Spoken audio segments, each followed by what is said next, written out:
அதாவது இந்த அத்திக்கடை அவனாசி திட்டத்திற்கு ஏன் நீங்க கலந்து கொள்ளலன்னு சொன்னா, அந்த அத்திக்கடை அவனாசி திட்டத்துல பேக்டோ இருந்தது. அதுல தலைவர் படமும் அம்மா படம் இல்ல, அதனால வள்ளினாங்க. ஆனா இப்ப யார் படத்தை வச்சுக்கிட்டு போய் கட்சியில மாற்று கட்சியில சேர்ந்தீங்க? உங்களுக்கு அடையாளம் கொடுத்தது அண்ணா திமுக, உங்களுக்கு பதவி கொடுத்தது அண்ணா திமுக. இதே கோபிச்செட்டிப்பாளையத்துல அமர்ந்திருக்கின்ற காட்சி திரு ஸ்டாலின் படம் தான் இருக்குது. அம்மா படமும் தலைவர் படமும் எங்கே இருக்கின்றது? இவரா உங்களுக்கு நன்மை செய்ய போறார். எவ்வளவு கஷ்டப்பட்டு இந்த திட்டத்தை கொண்டு வந்து நான் நிறைவேற்றினேன். எதிர்கட்சிக்காரர்கள் நம்மை மதிக்கின்றார்கள். நம்ம கட்சியிலிருந்து தேர்ந்தெடுக்கப்பட்ட ஒருவர் நம்முடைய பொதுச் செயலாளர் கலக்கின்ற அந்த கூட்டத்தில் கூட கலந்து கொள்ளவில்லை என்றால் இந்த மக்கள் மீது அக்கறை கொண்டவரா? அதோட நான் மனம் திறந்து பேட்டி கொடுப்பார். கட்சி கட்டுப்பாட்டை மீறி ஏற்கனவே வேறொரு இயக்கத்தினுடைய முக்கிய பிரமுகர்களை சந்திச்சார். அதே தவறு, அதையும் நாங்கள் கண்டுகொள்ளவில்லை. அத்திக்கடை அவனாசி திட்டத்திலே பங்கு பெறவில்லை, அதையும் நாங்கள் கண்டுகொள்ளாமல் தான் இருந்தோம். அவருக்கு உண்டான மரியாதையை நாங்கள் கொடுத்தோம். ஆனால் அவர் திருந்தல்வாடி அல்ல. ஆக கெடு விதித்திருக்கின்றார். 10 நாள்ல எடப்பாடி பழனிசாமி இந்த இணைப்பை முன்னிறுத்தல் என்றால் நானே முன்னிருந்து நிறுத்துவேன் என்று தலைமைக்கு எச்சரிக்கை கொடுக்கின்றார். அப்படிப்பட்டவரை நாங்கள் எப்படி இயக்கத்திலே தொடர முடியும்? இயக்கத்துக்குள் இருந்து இயக்கத்திற்கு எதிராக செயல்பட்டவர் மாற்று கட்சிக்கு போயிருக்கிறார். எங்கிருந்தாலும் வாழ்க. ஆக நீங்க எந்த கொம்பனாலும் அண்ணா திமுகவை வீழ்த்த முடியாது. இன்றைக்கு இந்த தொகுதியில் ஒருத்தர் எம்எல்ஏவா இருந்தார். நீங்க ஓட்டு போட்டு தேர்ந்தெடுக்கப்பட்டவர். ஆனா ஓட்டு வாங்குறதுக்கு உங்களை அணுகிறார். ஆனா ராஜினாமா பண்றதுக்கு கேட்டாரா? ஆனா அதை பத்தி கவலைப்படாதீங்க. அண்ணா திமுக ஆட்சி மலர்ந்தவுடனே கோபிச்செட்டிப்பாளையம் தொகுதி எடப்பாடி தொகுதிக்கு மேல வளரும். தமிழகத்திலே முதன்மையான தொகுதியாக கோபிச்செட்டிப்பாளையம் தொகுதி வருவதற்கு அனைத்து நடவடிக்கை எடுக்கப்படும். உங்களுக்கு நன்றாக தெரியும், இந்த கோபிச்செட்டிப்பாளையம் சட்டமன்ற தொகுதி விவசாய பிரிவு மக்கள் நிறைந்த தொகுதி. விவசாயிகள், விவசாய தொழிலாளர்கள் இரண்டு கண் போல் இருக்கின்ற தொகுதி இந்த கோபிச்செட்டிப்பாளையம் சட்டமன்ற தொகுதி. இந்த தொகுதியில் இருக்கிற விவசாயிகள் வளம் பெற வேண்டும் என்பதற்காக, விவசாய தொழிலாளிக்கு நிரந்தர வேலை கிடைக்க வேண்டும் என்பதற்காக நீண்ட காலமாக ஈரோடு மாவட்டம், திருப்பூர் மாவட்டம், கோவை மாவட்ட விவசாய பிரிவு மக்கள் பல ஆண்டுகளாக சுமார் 50 ஆண்டு காலம் போராடி வந்தார்கள். அந்த போராட்டத்துக்கு தீர்வு காண்கின்ற விதமாக அனைத்து இந்திய அண்ணா திராவிட முன்னேற்ற கழக அரசுகின்ற பொழுது நான் முதலமைச்சர் இருந்த காலகட்டத்தில் 50 ஆண்டு கால கோரிக்கையை உங்களுடைய கனவு திட்டமான அத்திக்கடை அவனாசி திட்டத்தை நான் கொண்டு வந்து நிறைவேற்றி கொடுத்தேன். இந்த கோபி சட்டமன்ற தொகுதியில் மட்டும் இந்த திட்டத்தின் மூலமாக 30% பயன்பெறுகின்றார்கள் விவசாயிகள், விவசாய தொழிலாளிகள். அற்புதமான திட்டம். சுமார் 1652 கோடி முழுக்க முழுக்க மாநில நிதியில் இருந்து இந்த திட்டத்தை செயல்படுவதற்கு அறிவிக்கப்பட்டேன். யாருடைய உதவியும் நான் கேட்கவில்லை. இப்பொழுது ஸ்டாலினை போல மத்திய அரசில் இருந்து நிதி கொடுத்தால் தான் திட்டத்தை நிறைவேற்றுவேன் என்று நான் பார்க்கவில்லை. இருக்கின்ற நிதி, மாநிலத்தில் இருக்கின்ற நிதி, விவசாயிகளுடைய பிரச்சனை, விவசாய தொழிலாளர்களுடைய பிரச்சனை, நீண்ட காலமாக போராடி வருகின்ற அந்த மக்களுக்கு தீர்வு காண்கின்ற விதமாக, அவருடைய கனவு பலிக்கின்ற விதமாக அனைத்து இந்திய அண்ணா திராவிட முன்னேற்ற கழக ஆட்சியிலே அத்திக்கடை அவனாசி திட்டத்திற்கு நானே நேரடியாக வந்து அவனாசியில் அடிக்கல் நாட்டினேன். அந்த திட்டம் வேகமாக துரிதமாக நடைபெற்றுக் கொண்டிருந்தது. கொரோனா காலம், ஒரு வருடம் அந்த பணிகள் செயல்பட முடியாத ஒரு சூழ்நிலை ஏற்பட்டு விட்டது. இல்லாவிட்டால் அண்ணா திமுக ஆட்சி இருக்கின்ற பொழுது அந்த அத்திக்கடை அவனாசி திட்டம் நிறைவேற்றப்பட்டு உங்களுடைய ஆதரவோடு, உங்களுடைய ஆசையோடு நானே நேரடியாக வந்து திறந்து வைத்திருப்பேன். ஆனால் கொரோனா காலம் ஒரு ஆண்டு இருந்த காரணத்தினாலே காலதாமதம் ஏற்பட்டது. 80% பணிகள் அத்திக்கடை அவனாசி திட்ட பணிகள் நிறைவேற்றப்பட்டன. நான் நேரடி பார்வை, நான் முதலமைச்சராக இருந்தேன். நானே பொதுப்பணித்துறை அமைச்சராகவும் பொறுப்பேற்றிருந்தேன். ஆகவே அந்த திட்டம் நேரடி என் கண்காணிப்பில் இருந்து வேகமாக துரிதமாக நடைபெற்று வந்தது. 80% பணிகள் நிறைவேற்றப்பட்டது அதிமுக ஆட்சியிலே. எஞ்சியது 20% பணி. அதை 3 ஆண்டு காலம் கிடப்பிலே போட்ட அரசாங்கம் திரு ஸ்டாலின் மாடல் அரசாங்கம். விவசாயிகளை பற்றி கவலை இல்லை, இந்த மக்களை பற்றி கவலை இல்லை, விவசாய தொழிலாளி பற்றி கவலை இல்லை.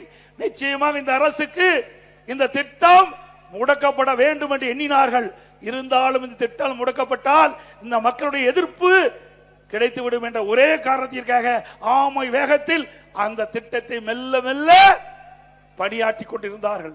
ஒரு வேளையாக திட்டம் முழுமையாக நிறைவேற்றவிட்டாலும் நிறைவேற்றப்பட்டதாக இங்கே இப்போது இருக்கின்ற முதலமைச்சர் திறந்து வைத்திருக்கின்றார். நாம் பெற்றெடுத்த பிள்ளைக்கு பேர் வைத்தது ஸ்டாலின். நம்முடைய குழந்தை, நம்முடைய அரசாங்கம் கொண்டு வந்த திட்டம். அப்படி அற்புதமான திட்டத்தை நிறைவேற்றப்பட்ட அரசாங்கம் தான் அதிமுக அரசாங்கம். அப்படி ஒரு திட்டத்தை கொண்டு வந்து இன்றைக்கு பல ஆண்டு காலமாக இருந்த பிரச்சனைக்கு தீர்வு கண்ட அரசு அதிமுக அரசு. அப்படி நிறைவேற்றப்பட்டு தான் நான் உங்கள் முன் வந்து நிற்கின்றேன். 2 நாளைக்கு முந்தி 26ஆம் தேதி 27ஆம் தேதி என்று நினைக்கின்றேன், இப்பொழுது முதலமைச்சர் ஸ்டாலின் வந்தார். என்ன திட்டத்தை கொண்டு வந்தாரா?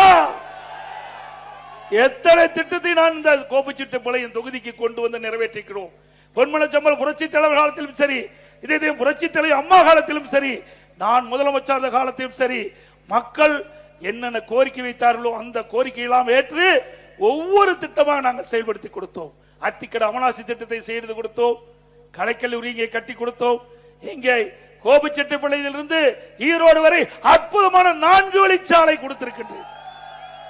இங்கே கோபிச்செட்டிப்பாளையத்திலிருந்து சத்தியமங்கலம் வரை அற்புதமான சாலை. அதே போல சத்தியமங்கலத்திலிருந்து நம்முடைய மேட்டுப்பாளையம் வரை 4 வழிச்சாலைக்கு மத்திய அரசிடமிருந்து அனுமதி பெற்றிருந்தோம். இந்த திட்டத்தை நிறைவேற்றாமல் முடக்கி வைத்திருக்கின்ற அரசு திமுக அரசு. அதே போல பவானி சாகரிலிருந்து பவானி வரை 4 வழிச்சாலைக்கும் நாங்கள் அனுமதி பெற்று வைத்திருந்தோம். அதையும் நிறைவேற்றவில்லை. இப்படி எந்த திட்டத்தையும் நிறைவேற்றப்படாத ஒரு கையிலாகாத அரசு, திறமையற்ற அரசு, ஒரு பொம்மை முதலமைச்சர் எங்கே வந்து பேசிவிட்டு சென்றிருக்கின்றார். உங்களால் இந்த மாவட்டம் என்ன பயன்பெற்றது, அல்லது இந்த தொகுதி என்ன பயன்பெற்றது? சிந்தித்து பாருங்கள். எவ்வளவு திட்டத்தை அதிமுக ஆட்சியிலே இந்த மக்களுக்கு தந்திருக்கின்றோம் என்பதை நாம் எண்ணி பார்க்க வேண்டும். அதோட இன்னைக்கு நம்பியூர்ல அரசு கலைக்கல்லூரி, அக்கரை கொடிவேரி டிஎன் பாலத்தில் அரசு தொழிற்கல்லூரி, அதே போல நாதிபத்தில் அரசு நுகர்வோர் வடிவு கிடங்கு, நிறைய திட்டம் இதுல கொடுத்திருக்கிறோம். இங்க இருக்கின்ற கால்வாய்கள் எல்லாம் கான்கிரீட் கால்வாய்களாக மாற்றிக் கொடுவதற்கு நான் முதலமைச்சர் காலத்தில் திட்டத்தை தீட்டி நடைமுறைப்படுத்தினேன். நானும் ஒரு விவசாயி என்ற காரணத்தினாலே இந்த திட்டத்தை நான் கொடுத்தேன். நேற்றைய தினம் பேசுகிறார் ஸ்டாலின்.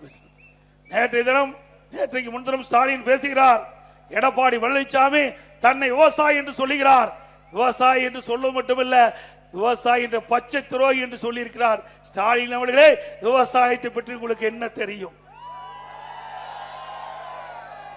வேணா நீங்க வாங்க, நானுங்க வரேன். ஒரு விவசாயத்தில் இருக்கின்ற பயிர்கள் எல்லாம் வைக்கலாம், என்ன பயிர்னு சொல்லிட்டா நான் ஒத்துக்கிறேன். என்ன பயிர்னு தெரியாது, என்ன தானியமும் தெரியாது. அப்படிப்பட்ட முதலமைச்சர் என்னை பற்றி பச்சை துரோகி விவசாயி என்று சொல்கிறார். ஏங்க, இன்றைக்கும் நான் விவசாயம் தான் செய்து கொண்டிருக்கின்றேன், வேளாண் பணி தான் செய்து கொண்டிருக்கிறேன். ஸ்டாலின் அவர்களே, உங்களை போல சேலத்துக்கு வந்து அந்த சேசன் சாவடி பகுதியில் நமக்கு நாமே திட்டம், அந்த திட்டத்தில் ஸ்டாலின் வருகிறார். சேலம் மாவட்டத்திற்கு வந்து கரும்பு தோட்டத்தில் கான்கிரீட் தோட்டு போட்டு கரும்பு தோட்டத்தை பார்வையிட்டார். இப்படிப்பட்ட விவசாயம் எங்காச்சும் பார்த்திருக்கீங்களா?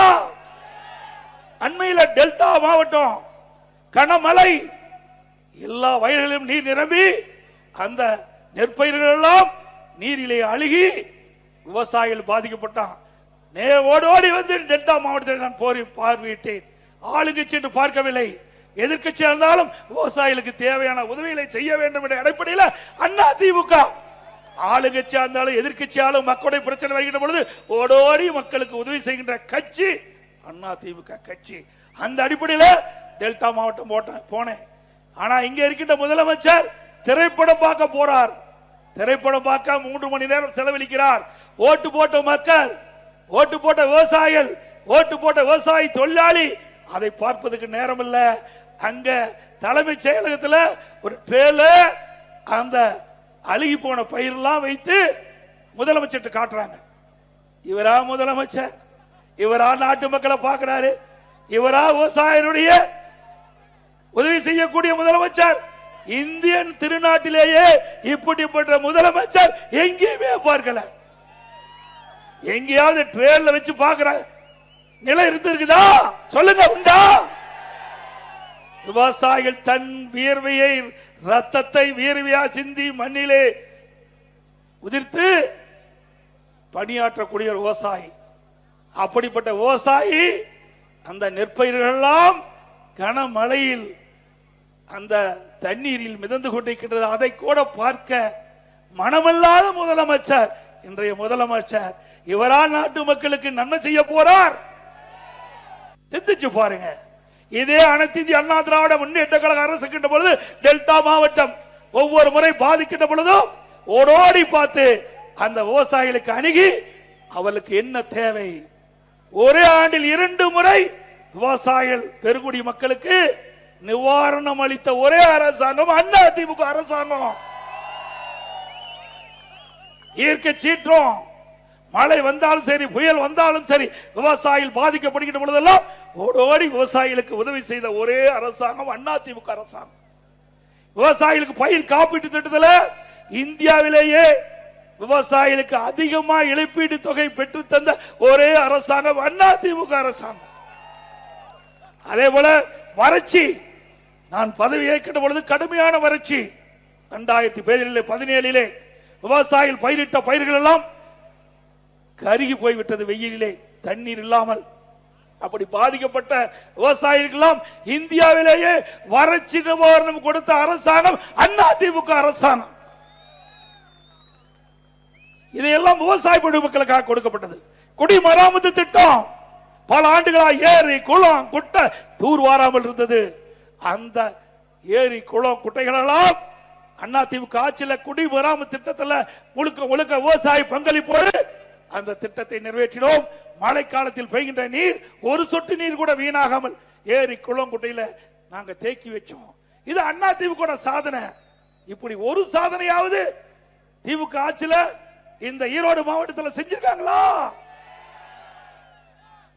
அதே போல இன்றைக்கு தமிழகத்தில் சட்ட ஒழுங்கு சத்தி சிரிக்குது. பெண்களுக்கு பாதுகாப்பு இல்ல, திரும்பிக்கு பாதுகாப்பு இல்ல, பாட்டிமார்களுக்கு கூட பாதுகாப்பு இல்ல. அப்படிப்பட்ட கேவலமான ஆட்சி இன்னைக்கு நடந்து கொண்டிருக்கின்றது. அது மட்டுமல்ல, கொங்கு மண்டலத்தில் முதியோர் வசிக்கின்ற பகுதியே திட்டமிட்டு கொள்ளையர்கள் அவர்களை கொன்று அவர்களுக்கு நகை பணத்தை கொள்ளையடிக்கின்ற காட்சி திமுக ஆட்சியில் தான் பார்க்கப்படுகிறது. இப்படிப்பட்ட அவல ஆட்சி தேவையா?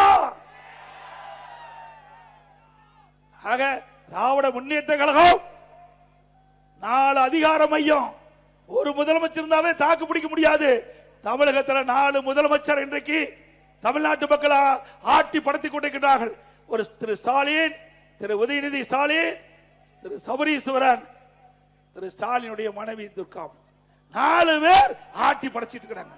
அதனாலதான் தமிழ்நாட்டுக்கு சட்ட ஒழுங்கு நிறைந்த டிஜிபியை நியமிக்க முடியல. ஒரு டிஜிபியை நியமிக்க முடியாத ஒரு அரசாங்கம் எப்படி நாட்டு மக்களை காப்பாற்றுவீங்க?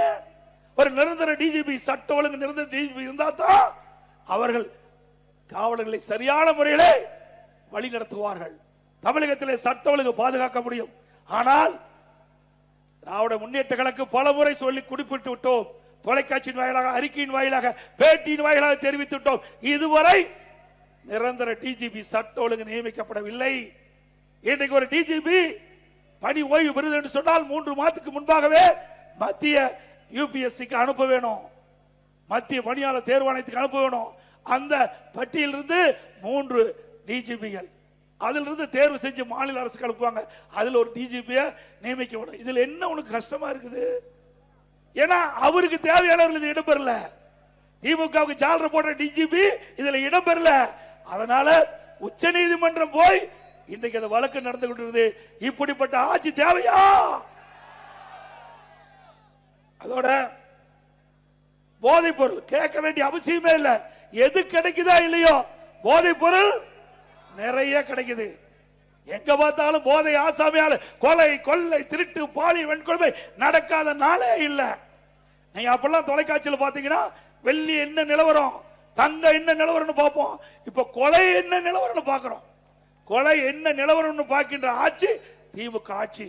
அங்கே நமக்கு சமூக நலத்துறை அமைச்சர் தூத்துக்குடியில் ஒரு நிகழ்ச்சியில பேசுகிறார். திராவிட முன்னேற்ற கழகம் ஆட்சிக்கு வந்த பிறகு 6999 சிறுமிகள் பாலியல் வன்கொடுமைக்கு ஆளாக்கப்பட்டிருக்கிறார்கள். அவர்களுக்கு 104 கோடி நிவாரணம் கொடுப்பதாக சொல்லியிருக்கிறார். இப்படிப்பட்ட அமைச்சர் அதை பெருமையா பேசுறார். கேவலம் அல்ல, வெட்கக்கேடான அல்ல. பாலியல் வன்கொடுமை தடுத்திருந்தால் சிறந்த ஆட்சி. ஆனால் சிறுமிக்கு இவ்வளவு எண்ணிக்கை இந்த திமுக ஆட்சியிலே 6999 சிறுமிகள் பாலியல் வன்கொடுமைக்கு பாதிக்கப்பட்டது என்று சொல்லுகிறீர்களே, உங்களுக்கு மனசாட்சி இருக்கிறதா? இன்னைக்கு காவல்துறை வைத்திருக்கிற திரு ஸ்டாலின் அவர்களே, இந்த சிறுமிக்கு என்ன பாதுகாப்பு கொடுத்திருக்கிறது? அவருடைய வாழ்க்கை என்ன ஆகும்? நீங்க 104 கோடி நிவாரணம் கொடுத்துட்டா அதுக்கு வாழ்க்கை திரும்பி வந்துடுமா? இப்படிப்பட்ட ஒரு மோசமான ஆட்சி. முடிவு கேட்டுகின்ற தேர்தல் 2026 சட்டமன்ற பொது தேர்தல். அதோட இந்த பகுதியில் இருக்கிறவங்களுக்கு நல்லா தெரியும். இன்றைக்கு கோபியில் இருக்கிற ஒருத்தர், அவரை பற்றி சில செய்தி சொல்லி ஆகணும். இதுல என்ன, இது புள்ளி உரமா நீங்கள் தெரிந்து கொள்ள வேண்டும். கோபி சட்டமன்ற தொகுதிக்கின்ற வாக்காளர் பெருமக்கள் பொதுமக்கள் தெரிந்து கொள்ள என்பதற்காக எல்இடி திரையில சில செய்திகளை நான் வெளியிடுறேன். நம்முடைய எல்இடி திரையில தயாரா இருங்க. முதல்ல அத்திக்கட அவனாசி திட்டத்திற்கு எல்லா பல்வேறு கட்சி சேர்ந்தவர்கள் எல்லாம் நிகழ்ச்சியில பங்கு பெற்றாங்க. ஆனா இந்த தொகுதி எம்எல்ஏ அதுல பங்கு பெறல. அந்த காட்சியை எல்இடி திரையில பாருங்க.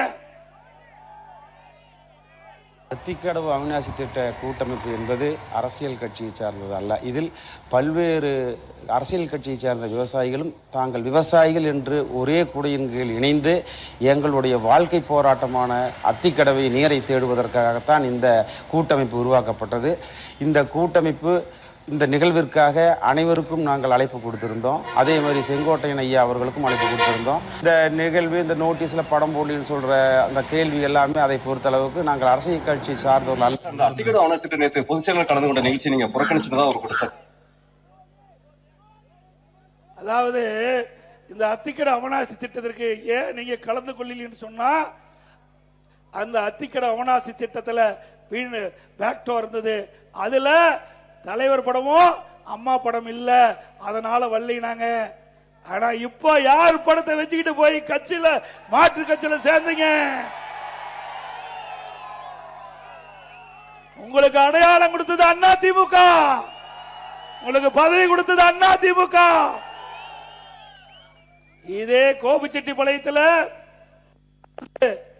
பள்ளி நிகழ்ச்சி, அந்த அரசு பள்ளி நிகழ்ச்சியில அம்மா படமும் இல்ல, தலைவர் படம் இல்ல, அதுல விலையில்லா சைக்கிள் கொடுக்கின்ற காட்சி திரையாளர்களை அந்த எல்இடி திரையில பாருங்க. திரு கருணாநிதி படம், திரு ஸ்டாலின் படம் தான் இருக்குது. அப்பவே பிடிஎம் வேலையை ஆரம்பிச்சுட்டார். இது பாருங்க, இது சைக்கிள் கொடுக்கிற அந்த குழந்தைகள் அமர்ந்திருக்கின்ற காட்சி. திரு ஸ்டாலின் படம் தான் இருக்குது. அம்மா படமும் தலைவர் படமும் எங்கே இருக்கின்றது? திரு பார்த்தீங்கல்ல. ஆக வேண்டுமென்றே திட்டமிட்டு அந்த பல்வேறு கட்சி தலைவர்கள், அண்ணா திமுக மட்டும் இல்ல, பல்வேறு அரசியல் கட்சி தலைவர்கள், பல விவசாய சங்க தலைவர்கள், அனைத்து இந்திய அண்ணா திராவிட முன்னேற்ற கழக ஆட்சியில் தான் நாங்கள் 50 ஆண்டு காலம் போராடி வந்த அத்திக்கட அவனாசி திட்டத்தை நிறைவேற்றி தந்தீர்கள். அதனால் அண்ணா திமுகவுக்கு பாராட்டு விழா நடத்துகிறோம் என்று அவனாசிலே பாராட்டு விழா நடத்தினார்கள். அந்த கூட்டத்தை புறக்கணித்தவர் தான் இந்த தொகுதியினுடைய முன்னாள், இப்போ எம்எல்ஏ இல்ல, முன்னாள் எம்எல்ஏ.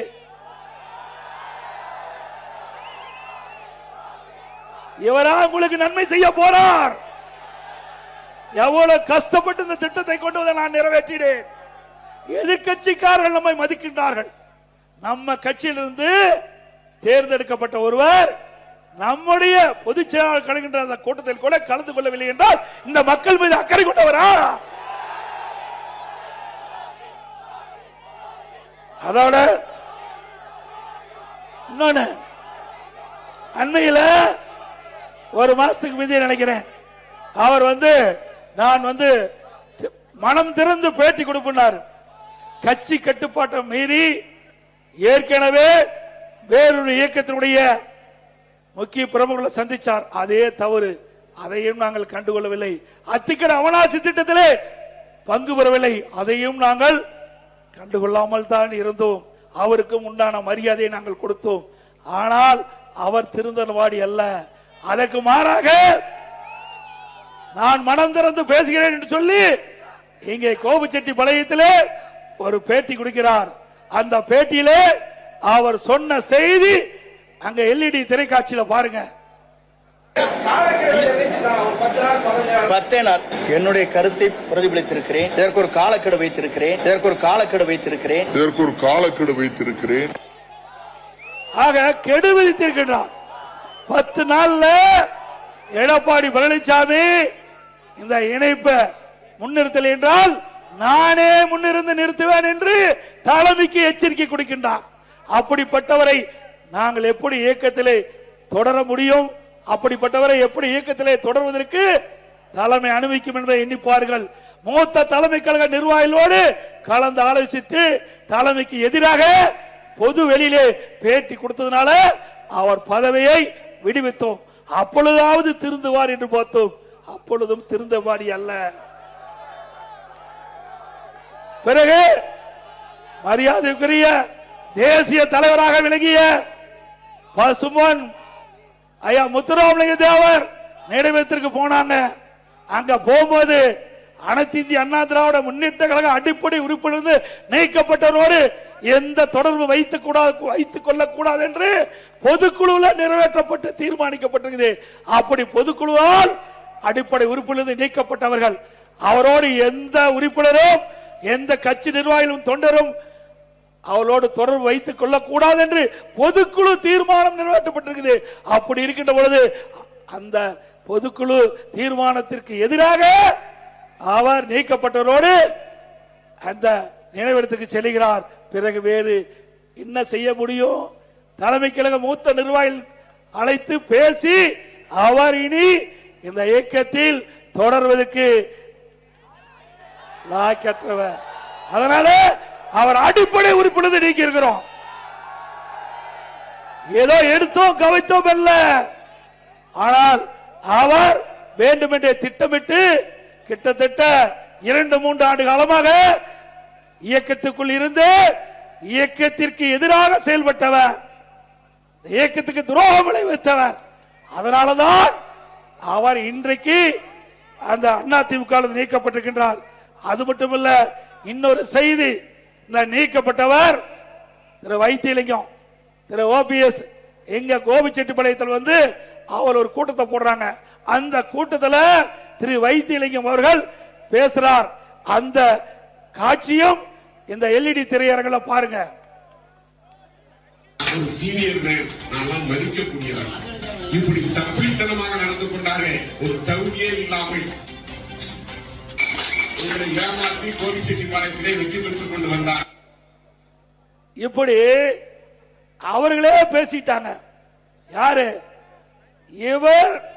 ஒவ்வொரு முறையும் சட்டமன்றத்தில் இவர்களை எல்லாம் அழைத்து அங்க இருக்கின்ற கேண்டீனுக்கு அழைச்சிட்டு போய் இந்த ஆட்சியை ஏதாவது தொந்தரவு கொடுக்க வேண்டும் என்று திட்டமிட்டு அவர்களை விஷமத்தனமாக அவர்களை வெளியேற்றிட்டு இவர் இருந்தார்.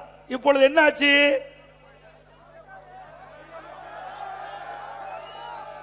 என்னைக்கு நல்லது செஞ்சா நல்லது நடக்கும், கெட்டது செஞ்சா. ஆக இந்த இயக்கத்திற்கு யார் துரோகம் செய்கிறார்களோ அவரெல்லாம் ஆண்டவன் பார்த்துக் கொள்வான். யார் பார்த்துக் கொள்வார்? நம்மை பொறுத்தளவு திறந்த மனம். அனைத்து இந்திய அண்ணா திராவிட முன்னேற்ற கழகத்தை பொறுத்த வரைக்கும் உங்களில் ஒருவனாக இங்கே இருந்து பேசிக் கொண்டிருக்கின்றேன். நான் இன்றைக்கும் தொண்டன். இங்கே இருக்கின்ற ஆயிரக்கணக்கான பேர்ல நானும் ஒருவன். இவரை போல சுயநலவாதி நான் அல்ல. இயக்கத்திற்கு எவ்வளவு சோதனை, எந்த இயக்கத்திற்கும் இல்லாத சோதனை. பொன்மனச்செம்மல் புரட்சி தலைவர் எம்ஜிஆர் காலத்தில் சோதனை தொடங்கப்பட்டது. அந்த சோதனை வென்று முதலமைச்சரானார் புரட்சி தலைவர் எம்ஜிஆர். அவர் மறைவுக்கு பிறகு அண்ணா திமுகவுக்கு சோதனை. மாண்பு அம்மாள் அந்த சோதனை வென்று தமிழகத்தினுடைய முதலமைச்சராக வந்தார். அதே போல இப்போ இருக்கின்ற சோதனை வென்று உங்களுடைய மகத்தான ஆதரவின் பேரிலே அண்ணா திமுக கூட்டணி வெல்லும். அண்ணா திமுக ஆட்சி அமைக்கும். அனைத்து இந்திய அண்ணா திராவிட முன்னேற்ற கழகம் 2026 சட்டமன்ற தேர்தலிலே பெரும்பான்மையான இடங்களிலே வெற்றி பெற்று ஆட்சி அமைத்தல் முதல் கோபிச்செட்டிப்பாளையத்திலே வந்து வெற்றி விழா கொண்டாடுவோம். இது நடக்கும்.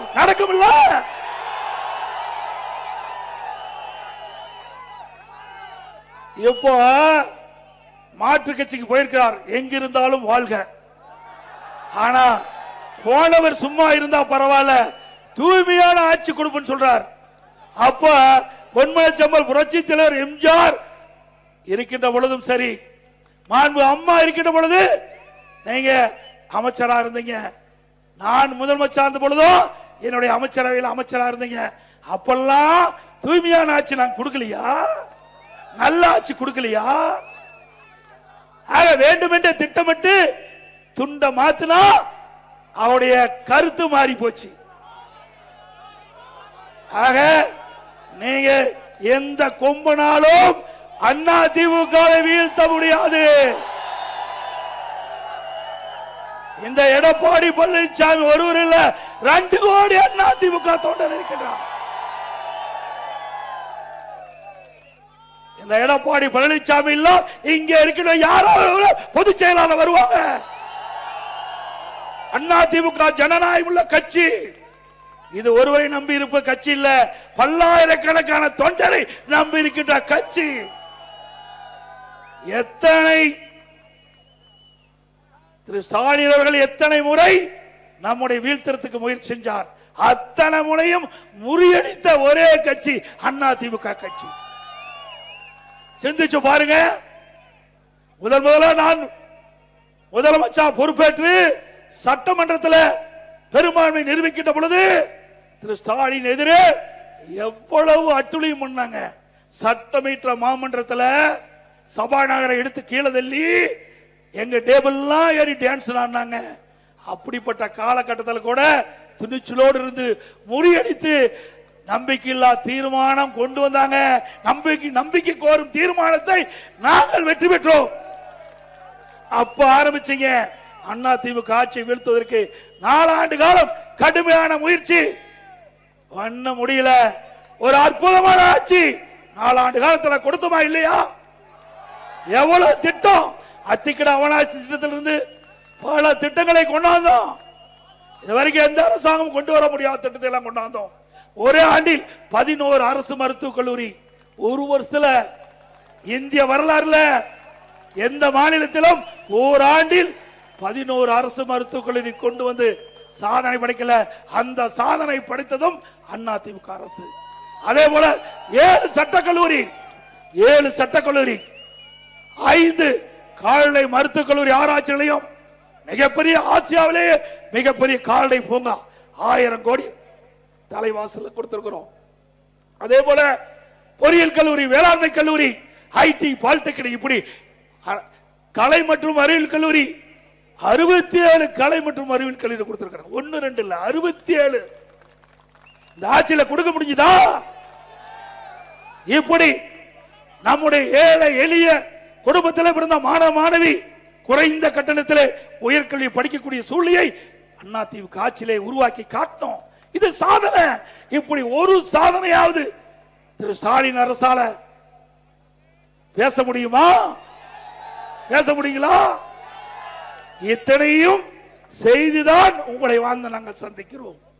அது மட்டுமல்ல, அரசு பள்ளியை படிக்கின்ற மாணவர்கள் சுமார் தமிழகத்தில் 41% பேர் அரசு பள்ளியில் படிக்கின்றார்கள். அந்த மாணவர்கள் பெரும்பாலும் நடுத்தர குடும்பம், ஏழை குடும்பத்தை சேர்ந்தவர்கள், விவசாயிகள், விவசாய தொழிலாளி, கூலி தொழிலாளி, இப்படிப்பட்ட குடும்பத்திலே பிறந்த மாணவ மாணவி தான் அரசு பள்ளியை படிக்கின்றார்கள். அந்த மாணவனுடைய கனவு அவர்கள் மருத்துவ கல்வி கிடைக்க வேண்டும், அவர்களும் MBBS டாக்டர் ஆக வேண்டும்.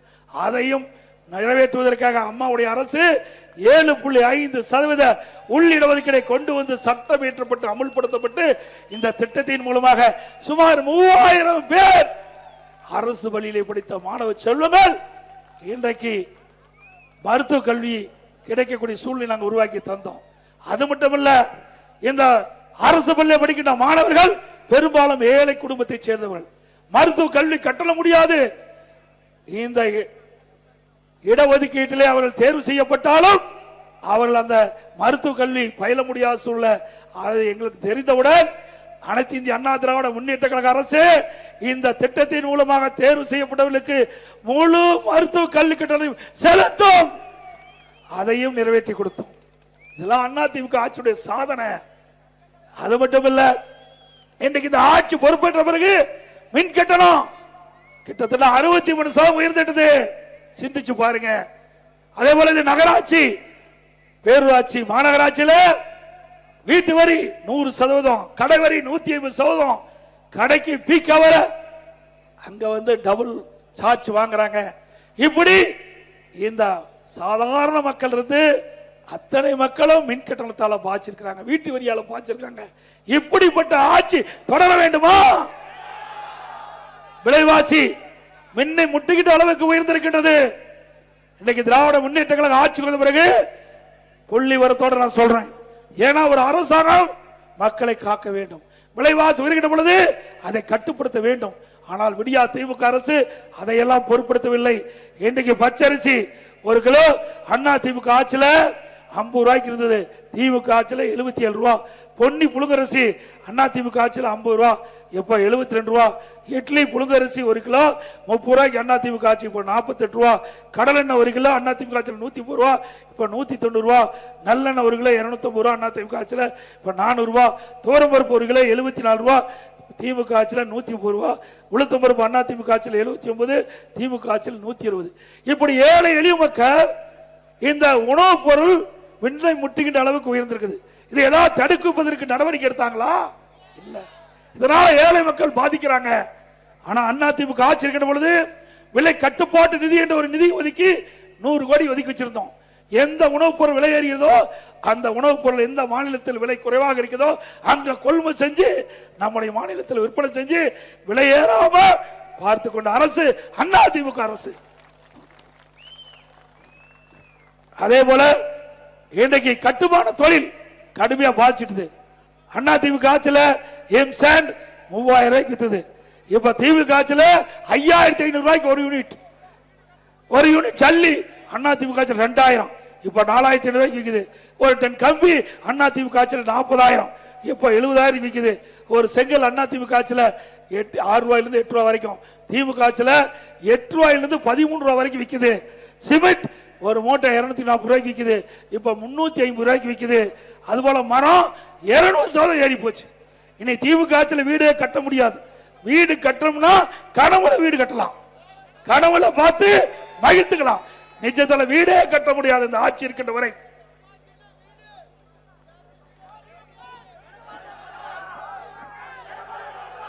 அதே போல டாஸ்மாக் உங்களுக்கு நல்லா தெரியும். டாஸ்மாக்ல 10 ரூபா யாரு நல்லா தெரிஞ்சு வச்சிருக்கீங்க. செந்தில் பாலாஜி. நம்ம ஆளு கடைக்கு போகாதீங்க. திமுக அதிகமா கடைக்கு போகிறாங்க. அவன் மனம் தான் மேல போயிட்டு இருக்குது. ஒரு பாட்டிலுக்கு 10 ரூபா அவர்கள் கூடுதலா அந்த டாஸ்மாக் கடையில வாங்கினாங்க. ஒரு நாளைக்கு 1.5 கோடி பாட்டில் விக்குது டாஸ்மாக் கடையில. அப்படின்னா மேலிடத்துக்கு ஒரு நாளைக்கு கிட்டத்தட்ட 15 கோடி போகுது. மாசத்துக்கு 450 கோடி, வருஷத்துக்கு 5400 கோடி போயிருக்குது.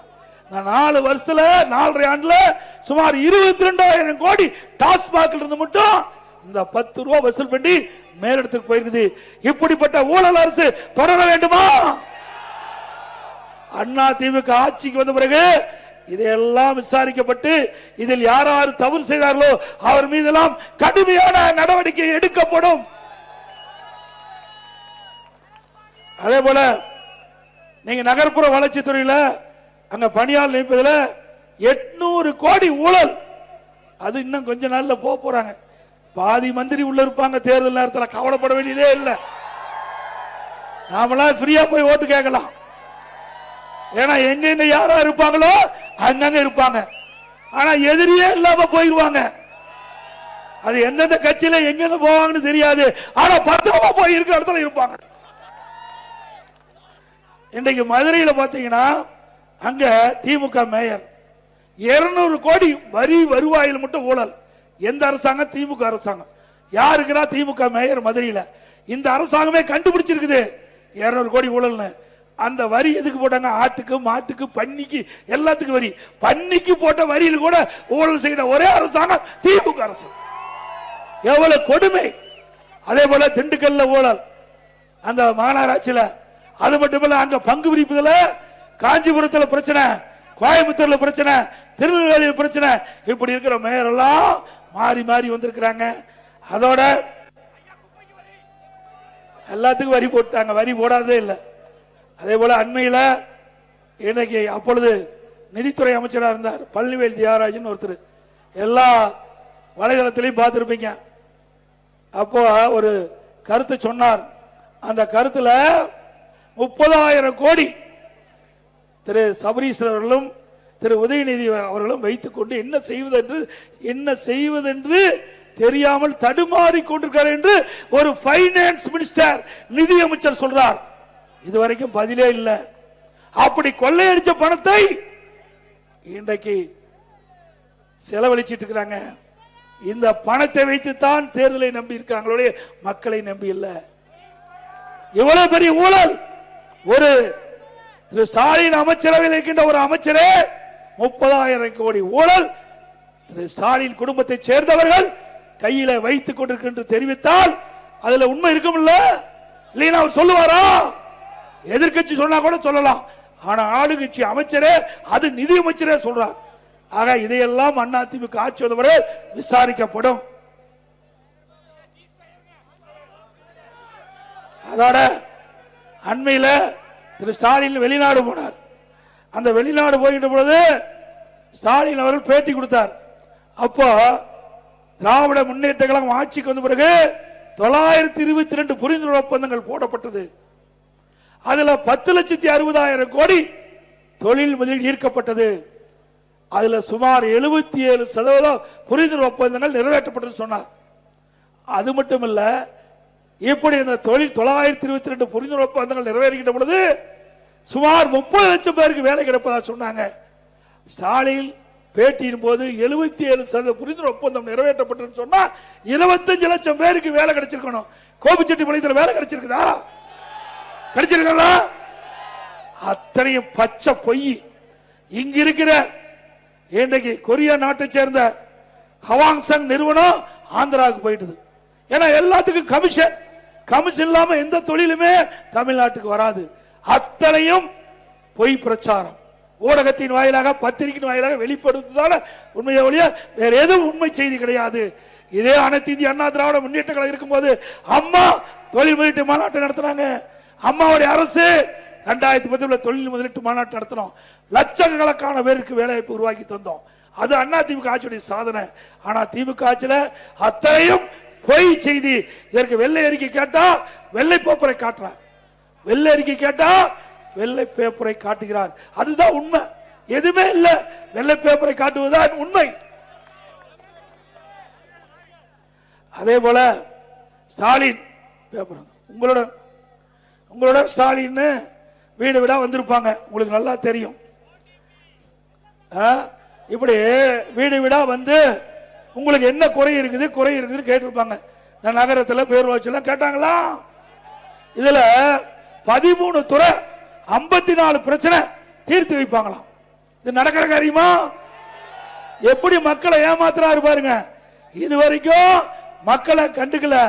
இப்பதான் உங்களோட ஸ்டாலின் வந்து மக்களை பார்க்கிறார். மக்களுக்கு ஏதோ பேசி கவர்ச்சிகரமா பேசி மக்களை ஏமாற்றி மக்களுடைய வாக்குகளை பெறுவதற்கு ஸ்டாலின் போடுகின்ற நாடகம். இதே நாங்க ஆட்சியில் இருக்கும் போது திரு ஸ்டாலின் எதிர்கட்சியா இருந்தார். அந்த காலகட்டத்தில் ஊரூரா போய் அங்க ஒரு திட்டு கட்டா பெட்ஷீட்டை போட்டு அமர்ந்து ஊர் மக்களை எல்லாம் அழைச்சு அவருக்கு முன்னாடி அமர வச்சு உங்களுக்கு என்ன பிரச்சனை இருக்குது அந்த பிரச்சனையெல்லாம் வெள்ளைத்தாளில் எழுதி நான் கொண்டு வந்திருக்கிற பெட்டியில போடுங்க. அந்த பெட்டியை பத்திரமா நான் வந்து பூட்டி சீல் வச்சு வீட்டுக்கு எடுத்துட்டு போய் வைக்கிறேன். திமுக ஆட்சிக்கு வந்த உடனே சீலை வடிச்சு பெட்டியை திறந்து உங்களுடைய மனுவை எடுத்து படிச்சு பார்த்து தீர்வு காணுங்கிறாங்க. அப்படின்னு எதுக்கு இப்ப அதை வெளியிடுற? ஏற்கனவே மக்களுடைய பிரச்சனை உங்களுக்கு கொடுத்துட்டாங்கல்ல. ஊரூரா போய் நீங்க கலெக்ட் பண்ணி வாங்கிட்டு வந்த அந்த விண்ணப்பம் என்னாச்சு? அத்தனையும் பொய், அத்தனையும் நாடகம். அதோட ஓரணியில் தமிழ்நாடு வெக்க கேளானது. ஓரணியில் தமிழ்நாடு. இன்றைக்கு அண்ணா திமுக உறுப்பினர் சேர்த்தணும். யார் விருப்பப்படுறாங்களோ அவர் போய் அந்த கட்சியில் சேருவாங்க. அது எல்லா கட்சியிலையும் அந்த உறுப்பினர் படிவத்தில் யார் விருப்பப்படுறாங்களோ அந்த கட்சியில் உறுப்பினர் சேருவாங்க. ஆனா திமுக ஆட்சியில் மக்களுடைய செல்வாக்கு இழந்துட்டாங்க, கட்சியினுடைய செல்வாக்கு இழந்துட்டாங்க. அதனால வீடு வீடா திமுக கட்சிக்கார கதவை தட்டி கெஞ்சி கூத்தாடி ஓரணியில் தமிழ்நாடு அங்க படிவம் கொண்டிருக்க திமுக படிவம் இதுல கையெழுத்து போடுங்க கெஞ்சி கூத்தாடிய கேவலமான கட்சி திமுக கட்சி. மக்கள் செல்வாக்கு எழுந்துட்டீங்க, இன்னைக்கு கட்சிக்கார செல்வாக்கு எழுந்துட்டீங்க. அதனாலதான் இன்றைக்கு ஸ்டாலின் பதறுகிறார், அலறுகிறார். நீங்க பாத்தீங்கன்னா இந்த மாணவர் சமுதாயம் விஞ்ஞான கல்வி கிடைக்க வேண்டும் மாண்பு அம்மா இருக்கின்ற பொழுது நம்முடைய லேப்டாப் கொடுத்தோம். 52 லட்சம் மாணவ மாணவி கொடுத்தோம். 52 லட்சம் மாணவ மாணவி வாழ வைத்த கட்சி அண்ணா திமுக கட்சி, அண்ணா திமுக அரசாங்கம். திமுக அரசு கிடப்புல போட்டாங்க. 4 ஆண்டு காலம் போராடி வரும், அதுக்கு பதிலே இல்ல. இன்றைக்கு அரசு பள்ளியில் படிக்கின்றவர்கள், அரசு உதவி பெறுகின்ற பள்ளியில படிக்கின்ற மாணவர்கள், ஏழை மாணவர்கள், அவர்களுக்கு விஞ்ஞான கல்வி கிடைக்க வேண்டும், திறமையான மாணவர்களாக உருவாக்க வேண்டும் என்பதற்காக இந்த திட்டத்தை அம்மா கொண்டு வந்தாங்க. அந்த திட்டத்தை இவர்கள் முடக்கி வச்சிருந்தாங்க. இப்போ தோல்வி பயம் வந்துட்டது. அதனால முதற்கட்டமாக 10 லட்சம் பேர்களுக்கு அது +1 கொடுக்கல. கல்லூரியிலே படிக்கின்ற மாணவர்கள் அவர் தானே ஓட்டு போட முடியும். அப்படி அவர்களை ஏமாற்றி வாக்குகளை பெறுவதற்கு சுமார் 10 லட்சம் லேப்டாப் கொடுப்பதாக இன்னைக்கு முயற்சி செஞ்சிட்டு இருக்காங்க. எவ்வளவு கொடுமை பாருங்க.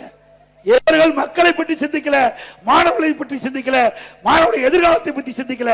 இவர்கள் வருகின்ற தேர்தலில் வெற்றி பெற வேண்டும், அதற்காக இப்படிப்பட்ட ஒரு நாடகத்தை அரங்கேற்றிக்கிட்டாங்க.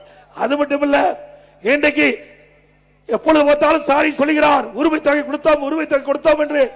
எப்படி கொடுத்தீங்க? அண்ணா திமுக பிரதான எதிர்க்கட்சி சட்டமன்றத்தில் தொடர்ந்து குரல் கொடுத்தோம்.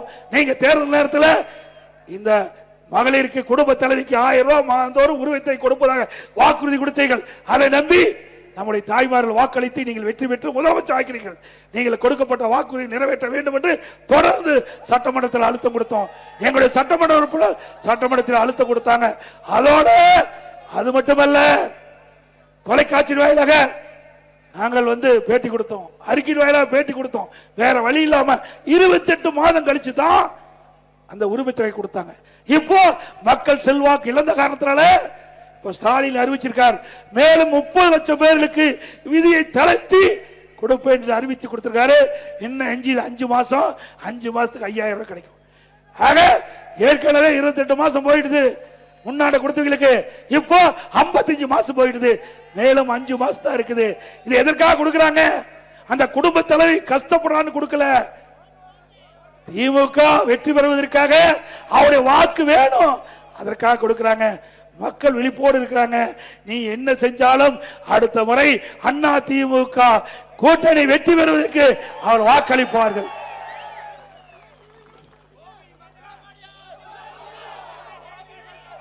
அதே போல இந்த நம்முடைய பட்டியலின மக்கள், ஆதிராட மக்கள், அருந்தின மக்கள், அந்த மக்களுக்கு வீடு இல்லாத மக்களுக்கு பல லட்சம் மதிப்புள்ள அற்புதமான காங்கிரீட் வீடு கட்டி கொடுக்கப்படும். அது மட்டுமல்ல, அவள் வயது வந்தவர்கள் தனி குடித்தனம் போகின்ற பொழுது அவர் வாரிசுகளுக்கு வீடு இல்லாம இருக்குது. அப்படிப்பட்டவர்களுக்கு அரசாங்கம் நிலத்தை வாங்கி அந்த அருந்தின மக்களுக்கும் ஆதிராட மக்களுக்கும் அவர்களுக்கும் தனித்தனி வீடு பல லட்சம் மதிப்பிலே கட்டி கொடுக்கப்படும். ஒவ்வொரு தீபாவளி அறிகின்ற பொழுதும் நம்முடைய தாய்மார்களுக்கும் நம்முடைய சகோதரர்களுக்கும் அற்புதமான கோடாவே வழங்கப்படும். ஏற்கனவே நிறுத்தப்பட்ட தாலிக்கு தங்க திட்டம் தொடரும். அந்த திட்டத்தில் மணமகனுக்கு 10 வேசி, மணமகளுக்கு 10 புடவை வழங்கப்படும் நேரத்தில் தெரிவிச்சுக்கிறேன். அதே போல இன்னைக்கு திமுக ஆட்சியில நீங்க பாத்தீங்கன்னா பணத்தை திருடுவாங்க, நகையை திருடுவாங்க. ஆனா திமுக ஆட்சியில கிட்னி திருடுறாங்க. எங்கேயாச்சும் உலகத்தில் இப்படி நடக்குதுலாம்? தமிழ்நாட்டில் தான் நடக்குது. அது திமுக எம்எல்ஏ மருத்துவமனை, அங்க இப்படிப்பட்ட ஒரு கொடுமையான சம்பவம் நடந்திருக்குது. இதுவும் முழுமையான விசாரணை இல்லை.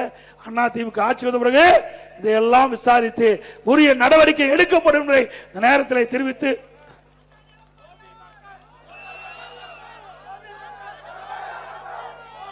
(2026) சட்டமன்ற பொதுத் தேர்தலில் அனைத்து இந்திய அண்ணா திராவிட முன்னேற்ற கழக சார்பாக நம்முடைய கூட்டணி சார்பாக போட்டியிட்ட வேட்பாளருக்கு 2 லட்சம் வாக்களித்து வெற்றி பெற செய்யுங்கள்.